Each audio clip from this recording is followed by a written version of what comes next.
Srbija želi veoma aktivno učešće svih u regionalnim integracijama, ali ne može prihvatiti da te regionalne integracije budu osnov za afirmaciju nekakvog suvereniteta koje ona nikada neće prihvatiti. Nalazeći rešenja za operativni sporazum sa EULEX-om i na seriji drugih pitanja, Srbija je pokazala njenu privrženost regionalnim integracijama i željom da se nađu pragmatski odgovori svuda gde je to moguće.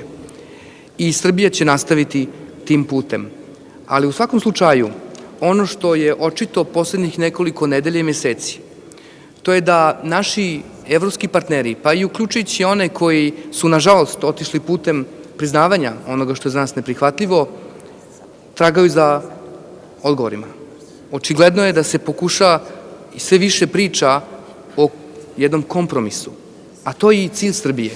Cilj Srbije jeste da se postigne istorijski kompromis oko pitanja Kosova i Metohije i možemo reći i da evropske integracije i želja Evrope da vidi sve građane koji žive na Zapadnom Balkanu kao deo Evrope jeste i podsticaj za postizanje jednog takvog kompromisa.